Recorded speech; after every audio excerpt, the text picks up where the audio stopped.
جو لوگ اللہ پر ایمان لائیں کہیں کہ ہمارا رب اللہ ہے، پھر اس پر جم جائیں، ان پر فرشتوں کا نزول ہوتا ہے، نہ کوئی غم کرو نہ خوف، خوشیاں مناؤ جنت کی جس کا تم سے وعدہ کیا گیا تھا۔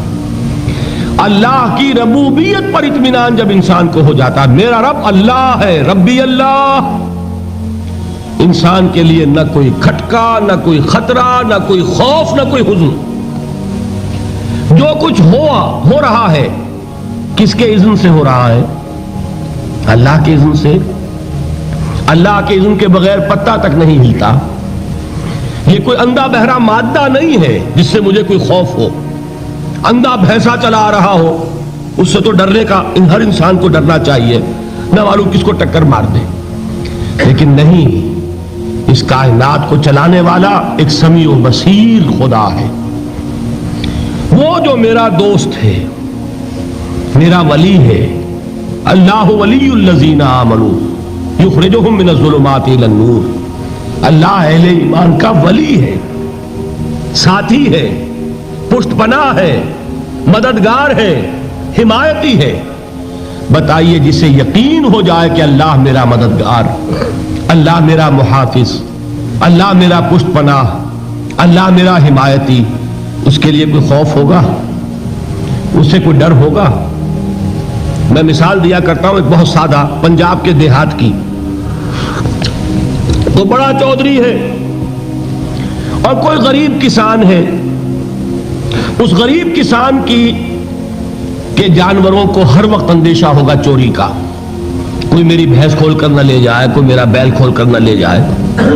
لیکن جس کے بارے میں یہ سب کو معلوم ہو کہ وہ جو بڑا چودھری ہے وہ اس کا دوست ہے، اس کی بچیا کو کوئی خوف ہوگا؟ اس کی بھینس پر کوئی ہاتھ ڈالے گا؟ اسے کوئی اندیشہ ہوگا؟ نہیں۔ کیوں؟ کہ وہ بڑا چودھری، بڑا اس کا یہاں کا سردار، جاگیردار، سب کو معلوم ہے وہ میرا دوست ہے، کوئی میرے خلاف اقدام نہیں کر سکتا۔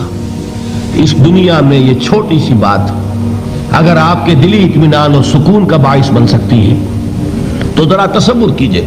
میں لفظ تصور استعمال کروں گا صرف اس لیے کہ اس کا ہم جس کو کہتے ہیں ادراک اور شعور کر نہیں سکتے، اگر کے ساتھ کر سکتے۔ اگر یقین ہو کہ اللہ میرا مددگار اور یقین ہو کہ اللہ ہر آن میرے ساتھ ہے، پھر کوئی خوف، کس کا خوف؟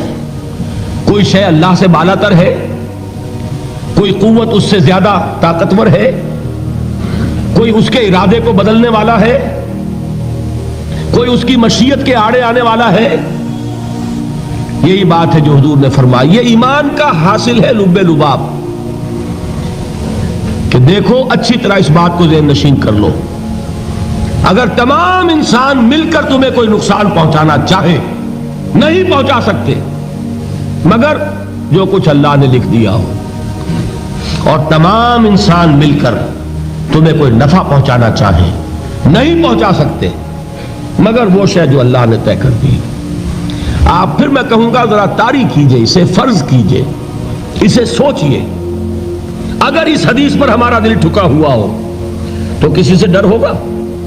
یہ مجھے نقصان نہ پہنچا دے، یہ میری رپورٹ خراب نہ کر دے، یہ میری انکریمنٹ نہ رکوا دے، یہ میرا یہ نہ بگاڑ دے، یہ میرے یہ نقصان نہ پہنچا دے۔ اس کا ڈر، اس کا ڈر، اس کا خوف، اس کی خوشامد، اس کے لیے جا کر طرح طرح سے اپنی عزت نفس کو ذلیل کروانا اس کے سامنے، یہ سب کچھ کیوں کرتا ہے انسان؟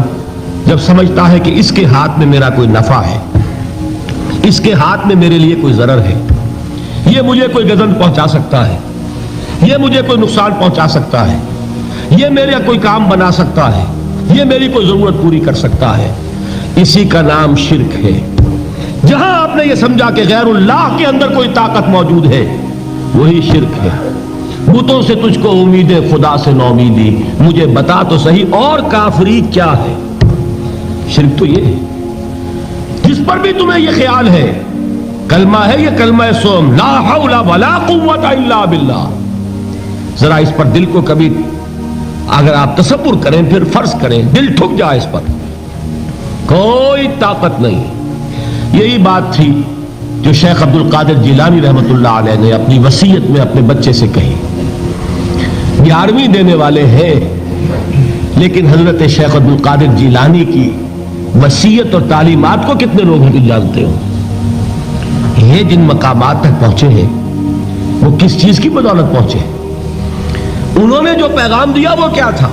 اے میرے بچے، جس طریقے سے قرآن مجید میں حضرت لقمان کی نصیحتیں جو ہے نقل کر دی گئی ہیں، میں یہ عرض کروں گا بالفرض اگر قرآن حضرت عبد القادر جیلانی کے بعد نازل ہوا ہوتا تو شیخ عبد القادر کی یہ نصیحتیں بھی قرآن میں درج ہوتی.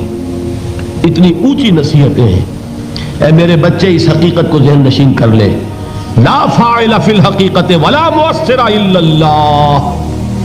اس کائنات میں نہ کوئی فاعل حقیقی ہے نہ مؤثر حقیقی ہے سوائے اللہ کے. کسی شے میں کوئی تاثیر نہیں اگر اللہ نہ چاہے.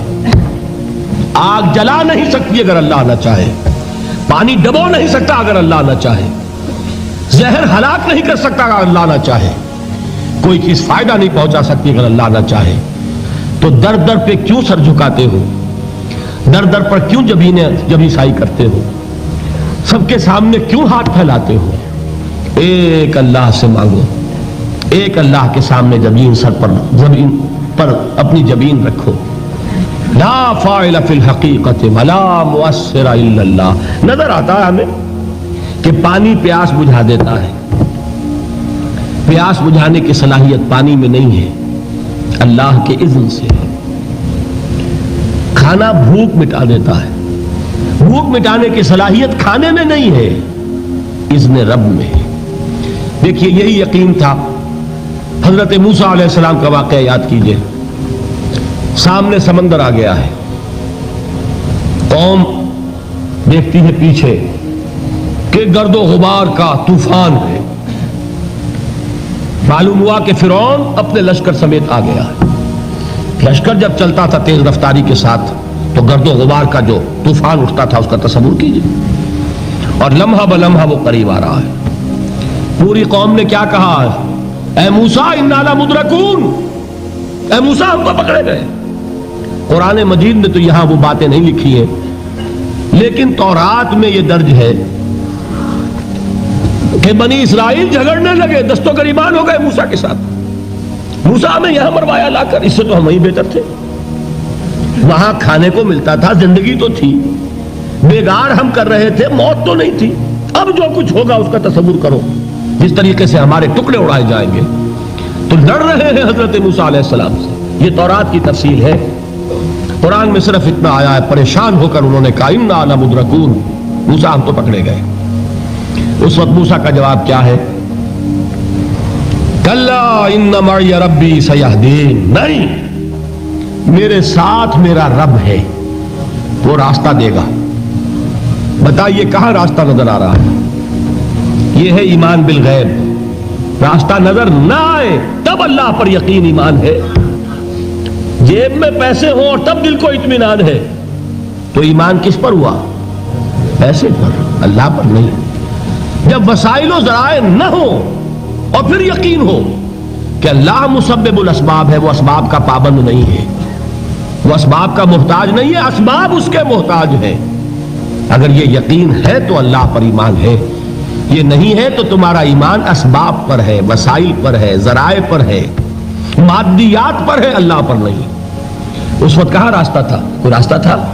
سمندر ہے اور ادھر سے لشکر آ گیا ہے. کلا ان معی ربی سیہدین. اب دیکھیے ایمان کہہ دینا آسان ہے، ہوا معکم اینما کنتم. جہاں کہیں بھی تم ہوتے ہو اللہ تمہارے ساتھ ہوتا ہے.